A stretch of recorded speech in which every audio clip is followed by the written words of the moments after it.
Hello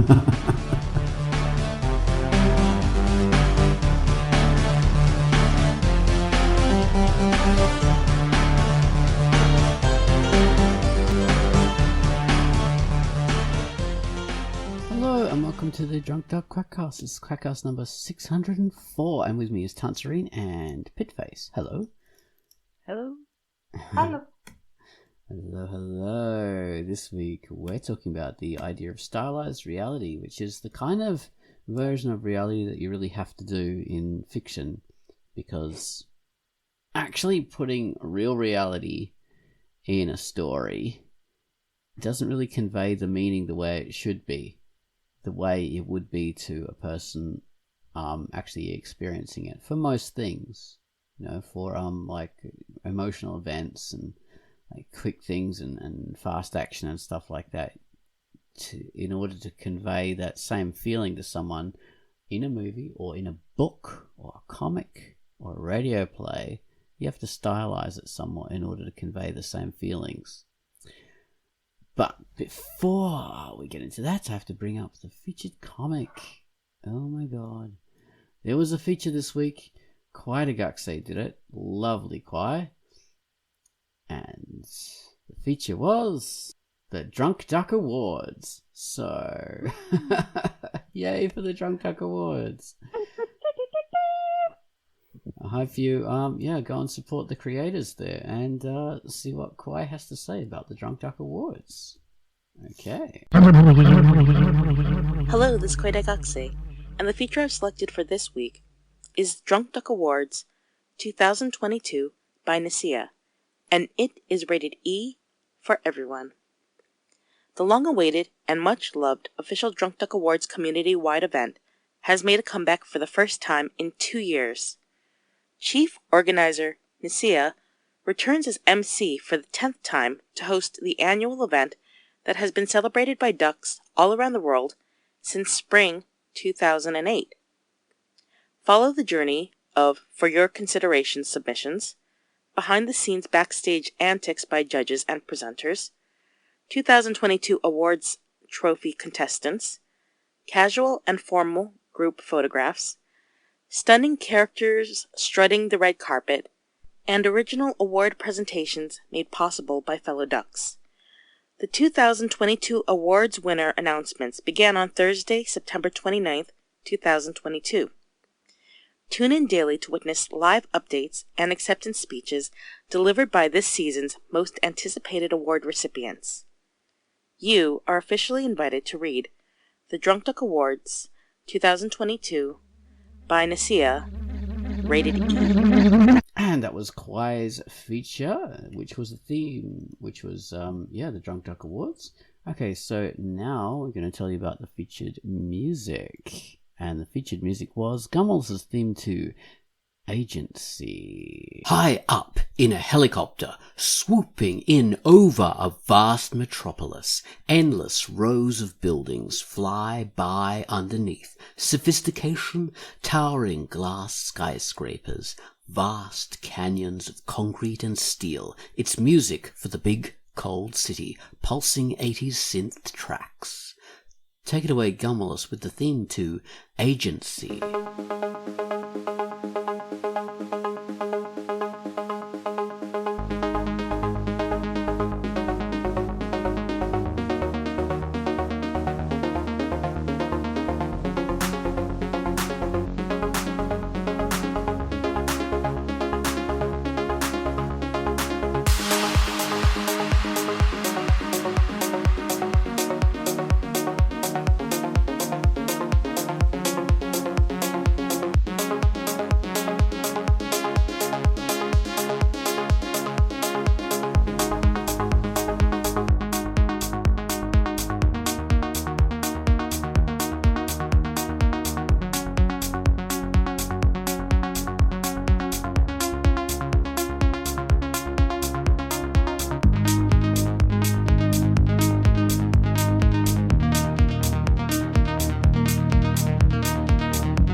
And that was the theme to Agency.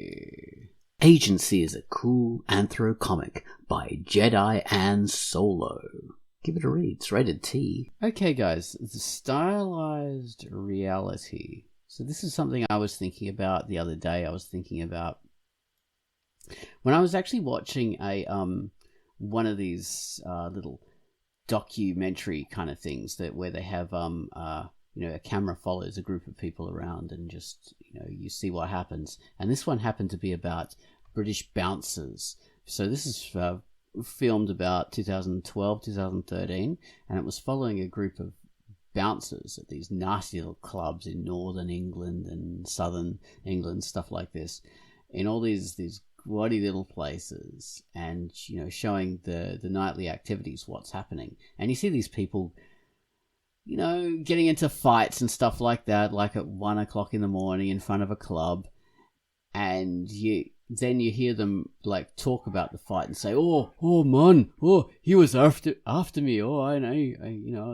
didn't want to get involved and I fought back, and you think, oh Jesus, these people are talking about it as if it's some kind of heroic activity, like this person came after him and he was just minding his own business, and maybe he wanted to defend himself or defend his girlfriend or whatever, and they're making it sound as if it was something exciting and quick, and there was drama involved, but you actually saw the fight like real time as it was happening. And it was a pathetic kind of quick and dirty thing where people were kind of grabbing each other and red faced, and people vomiting on the street, and there's nothing exciting or thrilling about it.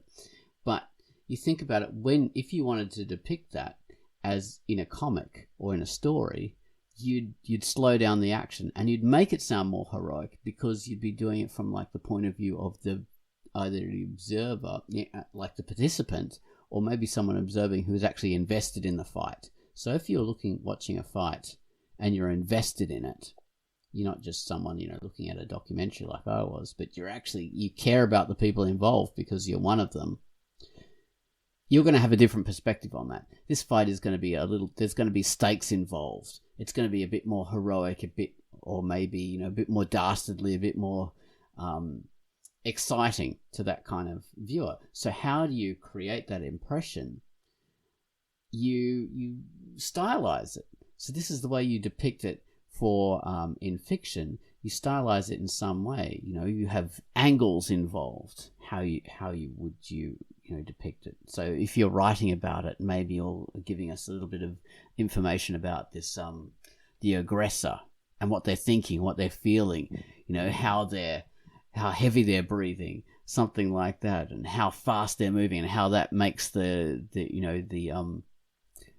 person who's being attacked, how that makes them feel. Does that make them feel scared or apprehensive? So you're sort of conveying this information, and you're stylizing it in a way that tries to convey this sense that a participant or a real-time observer feels. But from the point of view of like a third person, it's not exciting. It's pathetic. It's just stupid. It's sad. So that's what I was thinking, that us as creators, we have to stylize reality in order to try and get those feelings across that either a participant would feel, or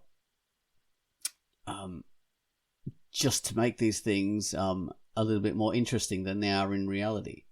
Because not many things seen from a third person point of view are actually that interesting or exciting, are not as interesting, as exciting as they would be depicted in fiction. Like when you see something like even waves crashing or like a car crash or something like that. In fiction, this stuff is quite epic, a car crashing. In reality, it's like it's so fast that you can't really see anything. If you're like really close to a car crash, then you have, the adrenaline and things like that make you notice every detail. So time seems to slow down and it can be epic. And say if you're involved in a car crash, it's very epic, because this stuff, your brain is like gathering all this information at hyper speed.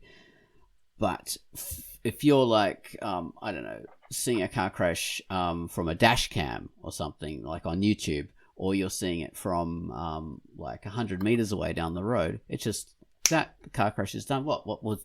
Did something happen? I just heard a smash, and what? So, there's. Well, I would even just compare it to like, if you take a real life car crash and compare it to a car crash in fiction. In fiction, if you don't know any of the characters or anything like that, if it's totally unrelated, it's not going to have any stakes, then you're really not going to care about it. Where I think like on a dash cam, you might still be, in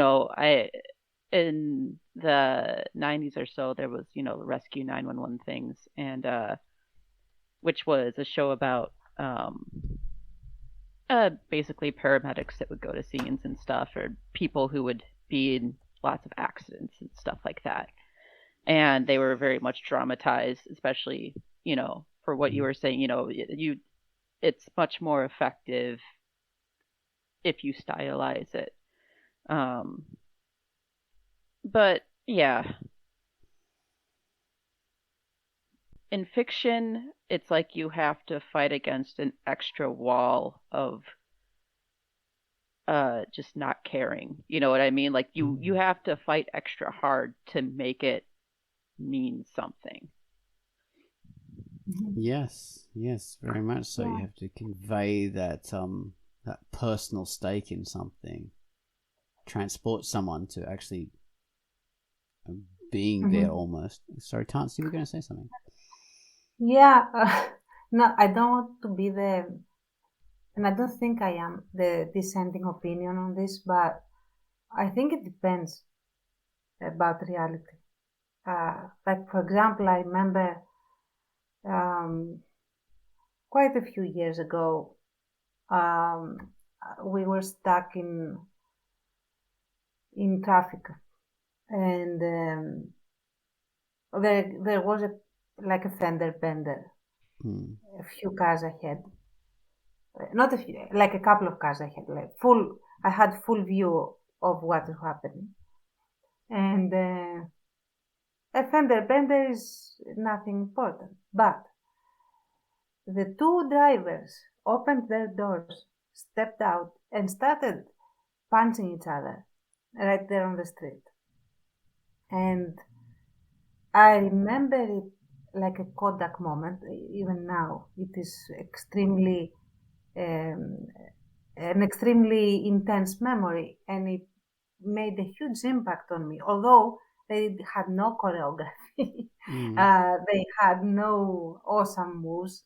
Nobody pulls karate shit when it's a real like actual street fight. People like flail and like forget how to make a fist, that kind of shit. You tend to grab each other's shirts and pull them. And they're grabbing their shirts. They sort of yank at each other, and then you have like actual punching, but the punching is not like this really flawless boxer. Like it's not. It's basically something between a bitch slap and a punch. However, I remember that I actually had an adrenaline rush, and I was intimidated because it was freaking intense. Well, that's what happens because you're experiencing it in reality. You're there. Exactly. Yeah. Well, what I'm saying is that it was nothing like the movies. Nothing like the movies, because again, it was not larger than life, quote unquote, in the sense that you didn't have this epic side to it. So there was no extraordinary moving around. There was no, someone that got punched did not get ejected from the street and onto a street light or something like nothing like that happened. But this small scale fighting was so intense, there was so much emotion, there was so much anger in it, that it still did the job, quote unquote, in the sense that it still made me be on high alert. First off, because they were way too near for my like for my liking, and they were big, burly men that were doing this. So what I'm saying is that reality sometimes is underrated in the sense that we think that the really awesome, really impressive stuff happens on the screen, whereas it's not accurate. You do have extremely intense experiences in real life that do not involve you. You are like the spectator in this. Oh yeah. But it happens in a different format. It happens like the stakes are different, the scale that you expect is different, and that's why you get a similar like reaction. Of Yeah. course, when you see it, because in reality you might just not notice. That's I mean, a really big thing. Whereas in the movie, your attention will be directed to see certain things. Yeah, your view in a movie is, or like a book or a comic, is curated very much so. But so the point is, it's not that that things in movies and in fiction are more epic.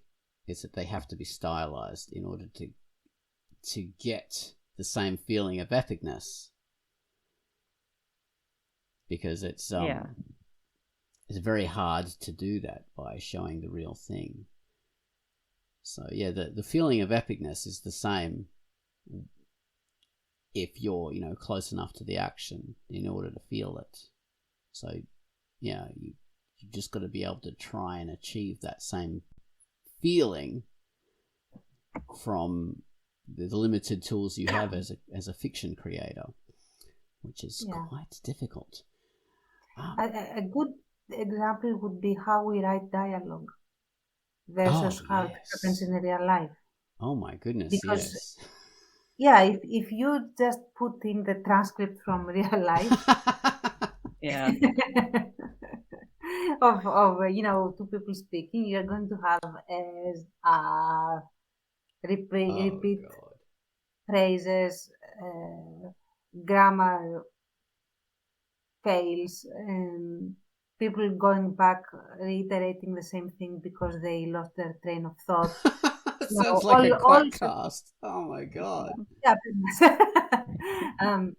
So you don't do that in writing a dialogue unless you need it to show a specific like emotional or mental condition that the character is in, that is displaying the stuttering, the stammering, the repetition. It is shorthand for he is having a stroke, or he just found out as the culprit or something like that. Um, but you get like excellent sentences, concise, exactly meaning what they want to mean, quick fire dialogue, like people immediately reply. There are zingers that you think on the spot, and not 3 hours later when you are in front of the fridge, and yeah, like that. that was hard to cope with as a kid. Like, am I stupid? Why don't I ever come up with good comebacks like that? When somebody's like bullying me or some shit. Like, yeah, that was hard to come to terms with. Yeah, I can. But yeah, I was just going to say, I can edit Quackcast to be that way, because I listen back to these Quackcasts and I think, oh my god, why am I going and repeating stuff, and then using these like, oh god, like that, saying like, this sort of thing, and I just keep on doing it, and then I spend half an hour cutting out all those and cutting out pauses and spaces, and wow, suddenly everything just flows beautifully, and I think, no, god, I'm just going to be here all night cutting all that crap out to make this beautifully flowing piece of, like a duologue or whatever it is, this conversation. Yeah. Oh my god, no. I'm sorry, but you're having to listen to reality and the way we really talk. This is how we talk. And the first thing supposedly you learn is how to stylize dialogue so that it sounds realistic. So people are not thrown, like You don't get an audience saying people don't talk like this, which is a big fail if the audience thinks that. But like it sounds realistic, but it really isn't because it has been stripped of all of the day-to-day, everyday elements. Like now, like I'm trying to find the word, I cannot find it, I'm pausing. All the ums and the ers. Yeah. So yeah, it doesn't only happen in dialogue. It happens with layouts in the comics. You get the same thing. And then also with how you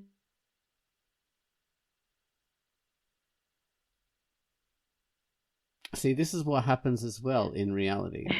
This is a very long pause, Tanya. Oh, she must have really lost her train of thought. Oh, she's frozen. A bear walks into the bar, and the barman says, "Why the big pause?" Oh, here, sorry. Sorry, guys, I don't know. The connection did a thing, I guess. I thought it was me. Oh yeah. Anyway, so yeah, you were talking about the difference between real speech and the stylized speech we have for dialogue in comics and stuff like that. And you're also talking about layouts and how that has to be stylized as well. Exactly. And also in the scenes, like when you pick a scene as opposed to another scene that could have been there. From that scene, what are you going to show and from what angle? You have a talking head scene, which is a thing I have to have all the time without knowledge. Like people talk a lot, mainly because that's how, unfortunately, things happen. People plan and talk and argue a lot rather than rushing into battle immediately. Yeah. So in comics, you have to create the way you view the reality, well, not the reality, but the progression of some kind of interaction in order to move the story along. So it would be different if these people were real people talking in real life. We wouldn't bother showing an establishing shot of the area they're in order to sort of give people context about where this stuff is happening, because you already know where it's happening because you're really talking to someone. But you have to do that in a comic in order to give someone a sense of space where this thing's happening in relation to other things. You've got your characters here, having their conversation, and a lot angles. of visual narration. Yeah, exactly. Angles to show the drama or the meaning of the conversation and what's happening. Yeah, what they are thinking as they are talking, and coming from his perspective, or how they from feel. her perspective. Is there something happening outside as they're talking, or all sorts of things? The magic of comics and visual mediums. Oh my god! Yeah. Focusing on the little Chekhov's gun in the corner here, that kind of thing. Is that going to have a bigger meaning sometime later on in the story? Who knows? Probably yes. That's why, one pet peeve I have of a lot of fictional stuff is grandiose speeches, and that's very much a thing that it's probably just it's not something that everybody cares about, and that's fine. But when you have the big Independence Day kind of scene, where the perfect person, the chosen one, at the right time gets up in front of all of the disillusioned people and says just the right things to make everybody believe. And it's just I think probably because I'm so disillusioned with politics and stuff, it's hard for me to believe that somebody wouldn't be using that for their own gain, or everybody has. I think the thing that bothers me is it treats the audience that's listening to it as just this big monolith that just doesn't think outside of the words that they're hearing, and then by proxy you as the audience are supposed to kind of think that way. So I think that's where I kind of get a little ornery about it. And not with all things, but like for instance, I watched The Woman King, which is a good movie. Go see it. But I do have my gripes, and or even just like little nitpicks. And it's like, like anything else, like any other very empowering movie, there's these figureheads that, can get up in front of a group of people and just say the perfect things. And, the historical proxies of these people that actually did exist at one point probably, weren't as eloquent as, this written, and The that's not to speeches, say yeah. that they need to make those speeches on the movies like that to be, full of, common things to make them more realistic. I realize why it has to be more that way in the movie, but it's just like it kind of takes me out of it a little bit now, Yeah. unfortunately. But And the ironic thing I think about this, and I totally agree with you on that, is that they like the concept of delivering a speech and turning around the crowd.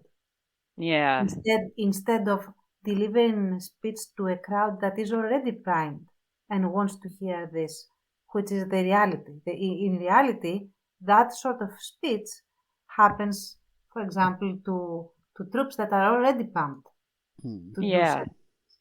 So it's not a high stakes situation where you have to sort of magically instill courage in a bunch of cowards that are about to flee, right? It is an etiquette, a stage that is meant to just up the already existing adrenaline rather than jumpstart it.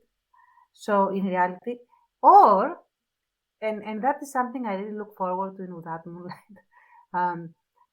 It doesn't have. It happens after the fact, not before. There is this very historical rallying speech that Aris Velouchiotis delivers, and this speech we are fortunate enough to have it on tape, that he delivered in a town in a city called Lamia. It's very near where they are now. And this speech was after a series of seminal wins that the partisans had. He never delivered a speech before.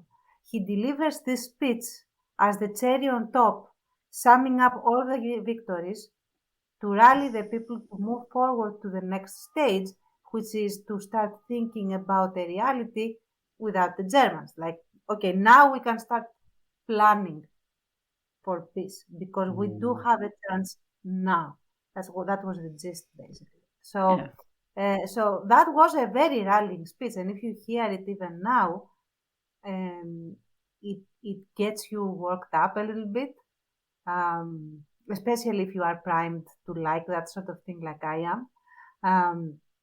But it is not meant to push anyone into battle there and then. It's a rallying speech for the general future. And that's when these speeches happen. Not when, the orcs are attacking, so let's now stop and have this speech so that you decide to defend from the orcs that are attacking right now. So yeah. Oh, yeah. Everyone pause, so we could just get the orcs to, Well, I think, yeah. Like I know with like sporting events and stuff, like coaches will have to, like speak to the players, especially if, things aren't going very well. And somebody who's good will have things to say that will help them, but I think a lot of times, these things are either rehearsed or, there's some forethought taken before these speeches come a lot of times, or else you just sound like me during these podcasts. where I start talking until I eventually find my point and then act like I had one all along. But all of us like that. Yeah. But yeah, so that's not to say that they can't happen even in real life, you know. And it's just not the typical thing that always happens. Yeah. Well, Just I was thinking, like, where does this idea come from that there's always rousing speeches? And Shakespeare's a big part of it because there's the famous Henry V speech. Let's slip the dogs of war and all that kind of stuff. Which is the famous. Yeah, and I think there is this. I don't know who makes the historical account of Elizabeth I delivering a speech in armor before they go to face the Armada, I think, or something. I think that's from a movie. I think that's. It was illustrated in the movie, but not apparently, according to historians, not very well. But she supposedly wore like a baldric, not the entire armor, just as a signal that she is a war queen in a sense, and she delivered the speech. But I don't remember when and where. The point is that there is this speech that Elizabeth delivered, and then the British were victorious over the Spanish. So maybe there is also that. Okay, well, Shakespeare was alive during that time, so she might have been influenced by him to do that kind, because he was creating, English myths about heroism and how things, happen. And of course, he would have been basing the way he did stuff on classical plays from Rome and Greece, because that was really the birth of that kind of record entertainment media. That's where that would have come from. And I don't know, Greek and Roman speeches in plays, I don't know much about that. I know roughly a few Greek plays, but they tend to be, I don't know, maybe moralizing and trying to influence the public in various ways in the way they're done. So they're not as stylized as Shakespeare. Well, they're very stylized, but stylized in a different way. The idea, kind of. Oh, I just said some of them could be a little bit more on the philosophical side and political as well. Or absolutely. Yeah. Or they sort of dealt with ethical dilemmas, like in Antigone. Do you obey the human law or the godly law? That sort of thing. From the general impression that I have, and that is not necessarily super accurate, I don't remember rallying speeches in ancient Greek plays. There are a lot of very heartfelt, very famous speeches, but they are before a jury, before they got executed, after they suffered some big setback, that sort of thing. It's not, I'm speaking to these troops. The Iliad, but if you're speaking specifically about plays, then... No, just plays, I was thinking. Okay. The Iliad is different, I think. But that's still a stylized reality and fiction, so we can include it. Yeah. And there is a thing that does happen, at least documented in history, in terms of turning around something, like turning around a crowd. But it's not a speech, it's like a single line that gets repeated through the crowd, like a mantra or a motto or something like that.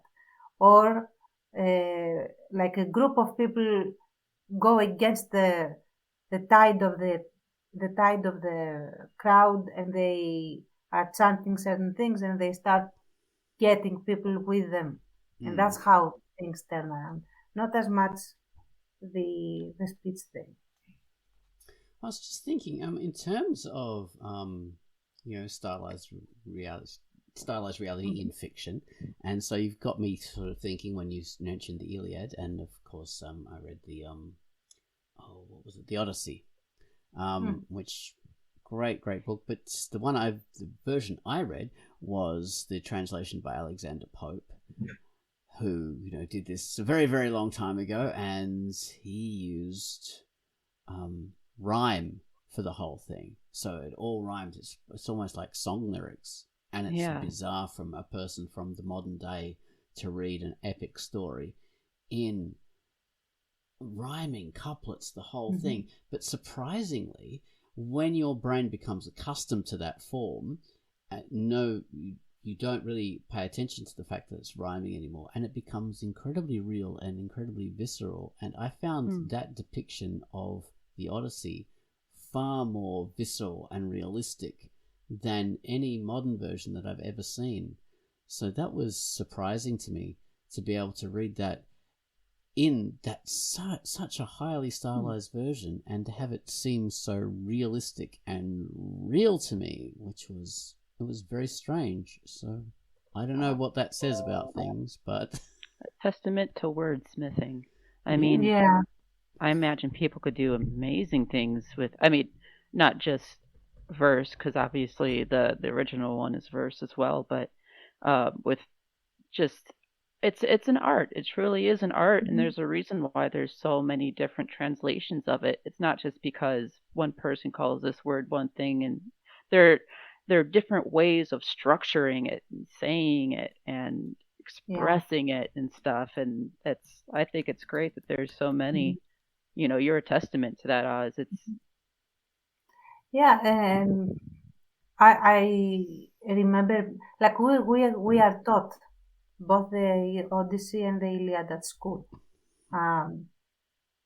Both the translation to modern Greek, and later we suffer through the ancient one. But the point what I'm trying to make is that I remember we were taught how the rhyming and the rhythm of the lines is not random. It is very artfully crafted. So when you have battle, the rhyme, the pacing and the rhyming are different than when you have contemplative scenes and stuff. So one goes like this in the rhyming, how the rhyming the tempo goes. is different. The tempo, yes, that's what I was looking for, the tempo. So the tempo is faster and more like people marching or trotting or something like that. And then when they sit around and they are discussing something, okay, so that's a stylization. It slows down. Oh, sorry, but that's a stylization that helps convey the meaning more. So that's another thing that gives you that more realistic feel, because even though rhyme is a very unrealistic way of experiencing something, they're using it in a way to convey that meaning, which is incredible. Yeah, to bring you, like, emotionally, they bring you up and you rush through it and stuff. And there are even lines where they play with the sounds of the letters. So when there are swords, you have a lot of S sounds, and you hear all the time as someone is reading it aloud. And it's really cool once someone points it out to you. And that's why I don't regret spending all these hours at school learning this. I wonder if even the way they taught us. I wonder if Alexander Pope had actually, because this was a fellow who was a very learned kind of man in the 17th century, early 18th century, and he probably would have known ancient Greek and probably would have known the classics very intimately. So I wonder if he really paid attention to those aspects. Probably. An English speaker now would be more likely to do a direct translation, but he probably sort of was aware of all those kind of things and did a more a stylized translation that's more true to the meaning rather than. I have never read the epics in English, and now I'm sort of intrigued to do it. Ooh, we can recommend you some now. That's interesting because I mean, I was so into it for a long time. They'll always have a place in my heart. I have Achilles tattooed on my ankle, so they better be. But yeah, I'd be curious for you to read them in English and see what you thought. The Fitzgerald translation, I think Fitzgerald. I have to look at it again. I think he was my first one, and it was exactly how he translated it that made me fall in love with it. Just the certain very visceral words that he would use and stuff. So curious. I am too now. Really, because yeah, I really loved how certain things were being described in Greek. And now I'm so curious how they have been reimagined, basically. When you do a creative translation, you reimagine things. So, yeah, absolutely. Yes, you have to make certain decisions in order to convey meaning in the chosen way, which you have to do with all fiction. It's incredibly interesting. That's why a lot of times when you have somebody who takes on maybe like something sci-fi or whatever, how sometimes things can kind of get lost in the detail, the minutia, because it's like, they try so hard to make these concepts things that seem like they could exist. And that's hard for people who aren't into reading mechanical manuals to really get into. Whereas if you take something sci-fi and use it to where it usually has its most impact, which is relating back to like, the human condition, or where are we in the universe compared to everything else around us, that becomes far more impactful, whereas in real life, it's very hard to make high theses like that, out of things that you experience, unless you like say, this doesn't relate back to me at all, but talk to your therapist about certain things that have happened. Yeah, you have to come find to conclusions. a window into making that more real, and really good authors like Isaac Asimov are able to do that by giving a really human perspective on vast kind of empires and spaces in time, just by focusing it right onto this, the proper human small scale experience. And bad authors are ones that get lost in the details, as you say. Things are just too big and vast, and doesn't relate back to me as a human at all. It's just stuff. It's yeah. Over distilling could be bad too, though, as well. Yeah, it can be. Making it simple. It's too small scale, and then nothing else matters outside of this simple human interaction. And does it matter if it takes place in space or anywhere else? It's relevant. This is good and this is bad, and there's no gray area ever in between. And that is coming back around to the general theme of the cast. That's where stylization comes in that you have to balance out both of these elements. You have to show scale, for example, for a sci-fi opera, and you also have to show how this is organically containing the human condition in a sense. It's a tricky balance. Now, I was thinking in terms of depicting stylized reality in order to convey, the real feeling of what it's like to be there. I was thinking, like I used to read about pirate ships and pirates when I was little, and I really loved that. And then I got a chance when in my early 20s to actually, do a couple of voyages on a square rig ship.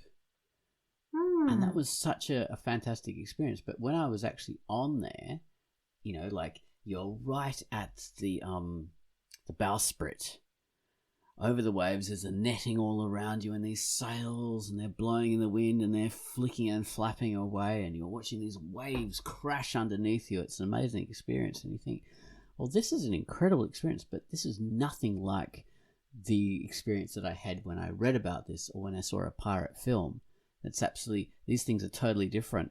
They're not, it's not superior to the experience I had of reading about it or seeing, Errol Flynn swooping from the yardarms. It's just a different experience, but it's something that you cannot show that in fiction. You cannot show this kind of experience that I'm having right now on this ship in fiction. It has to be different. But, I keep coming back to it. It's not, one is not superior to the other. It's just different. Yeah. And I was thinking that even when I was experiencing it, I actually liked the fictional experience in a different way.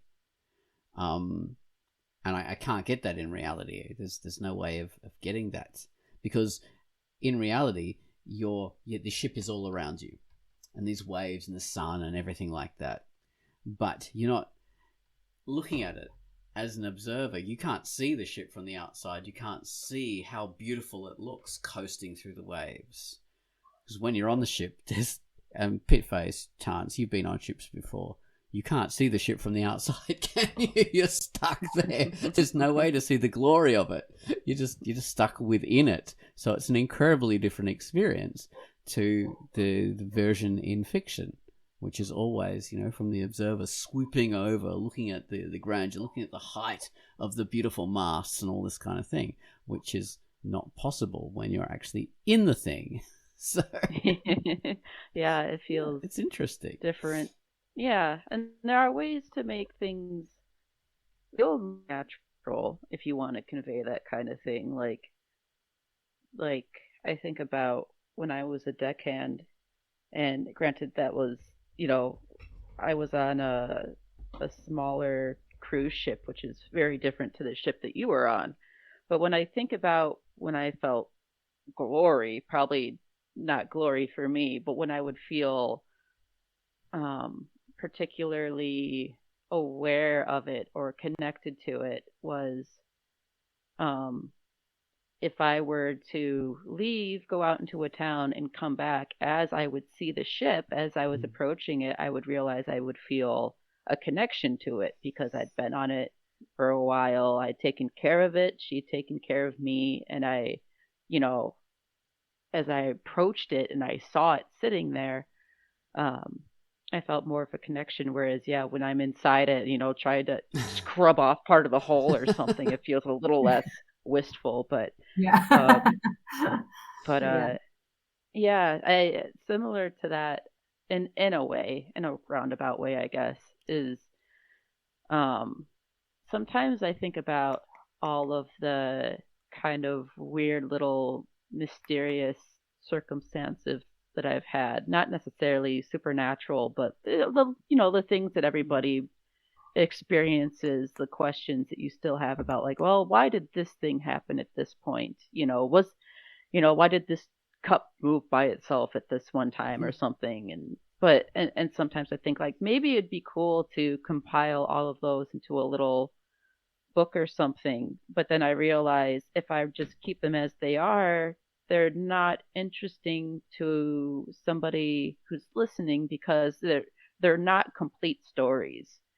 There's no, they never end with, and then I saw there was a giant cadaver under the floor or anything like that. They don't have endings really, or big points to them. It's just like, this weird thing happened once and then my life went on. And so it just doesn't feel like, I feel like if I were to ever write something like that down for the sake of entertainment, it would have to be embellished. Reality wouldn't be good enough. So if I ever release anything like that, be aware of the asterisks. I hope I'd be forthcoming in saying that either yes, based on a true story, bullshit, but yeah. And the other thing, like watching you, hearing you say this, is that for connections to happen with the audience, you need to provide context for pretty much everything. So you can make them connect to, I don't know, a pencil sharpener if you provide the context that will make them connect to it. I remember this one movie. It is so vague. I remember nothing much about it, but they opened the movie with this little trinket. It is like a small key ring doll thingy, like a little knick-knack sort of thing. A key charm. A key charm that is traveling in the mud at like the water drain of the sidewalk or something like that. A gutter, yeah. And it means nothing. Like you see it, yeah, okay, so fine. It's a little thing that is being carried away. But then the movie starts and you sort of do a whole circle back to the keychain, to the key charm. And the key charm being swept away basically symbolizes the life of this child that was basically destroyed. And the moment you see it the second time, it devastates you. It is devastating. It is the most traumatic thing you could see. And it's just the same little thing. And it is all the context that does it. Nothing else changes. Yeah, it's connection and context. Yeah, that's how we work as creators. We have to do that.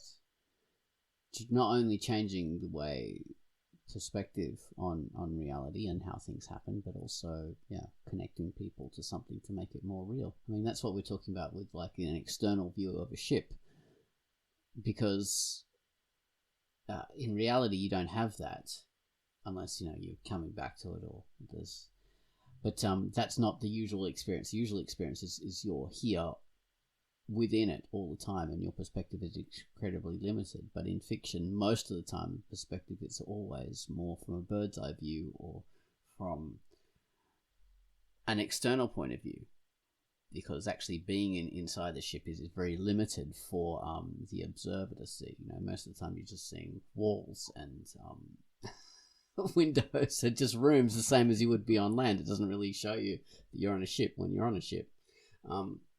And I was just thinking, I had a similar experience to you, Pitt, when so I'm on the ship all the time, but there was one time when we were down at Albany on these little islands. Albany is like it has all kinds of rocks and stuff like that. It's a beautiful kind of area. It's like all these huge rocks going down to the water. So we're on this rocky island, and I climbed right up to this rocky peak, kind of like a spine of this little island that's just all rock. And I'm looking down and I see the ship in the bay, highlit by the sunlight that's just sort of going down slowly over the ocean, and the sun is beautifully glinting off the water, and it's shining, kind of backlighting the ship in the bay. It just looks incredible. It's this view that would be in a Hollywood movie or something. And then there was a slight buzzing sound, and out of the blue sky, 2 aeroplanes swooped down, and these were fighter training propeller airplanes. So they're like almost like Spitfires or Mustangs or something like that, and they were dogfighting, swooping down right over the masts of the ship. It was such an incredible view with the light glinting off the cockpits and the propellers. And it was the most incredible kind of experience I ever have, and it just sort of brought home to me the reality of the glory of the situation I was in, which you don't really get day to day, but even more so because this is such a like an out of the blue bizarre kind of situation that would be included in a Hollywood film. And it would be very it would be a challenge to depict that in fiction in such a way in order to convey that, you know, the glory of that experience and the weirdness of that experience, because it couldn't have lasted very long. It could have probably only lasted like, you know, less than a minute or something, because, you know, airplanes fly very fast, you know, and they'd be gone. But if I was going to do that in a film, I would have to make them move a lot slower and, you know, show the perspective in such a way that it makes the whole scene longer and it sort of brings you into that kind of scene. So yeah, it's interesting when thinking about it from that point of view. It is interesting how you would go about translating that, because as you were describing it with your words, I couldn't help but kind of get sucked into what you were saying. Yeah. You know, it felt very warm in my heart. Whereas, yeah, you know, the hard part comes, and I'm sure all of our, you know, comic book writers and illustrators here can attest to, comes from taking that image, that feeling that you have in your head, and translating it to a page.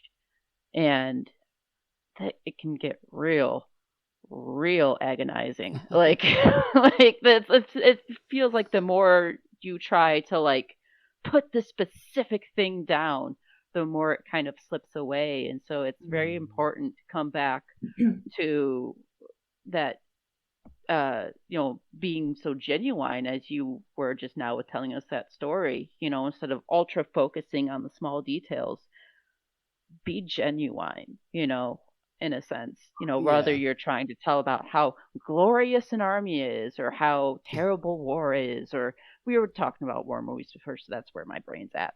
Not everything's a fucking war movie, but, you know, go back to being genuine when you're unsure of where to go with something like that. Take a minute, step back, and go back to, why do I feel this way about this scene that I want to convey, and try to kind of pull it out from there. If that convey the feeling and then focus on the details afterwards. Yeah. That's why when people criticize the art of Rob Liefeld, who is, you know, and they say, oh, he's a terrible, can't draw feet, his guns are too big, shoulder pads, pouches, all this, anatomy problems, and that's true.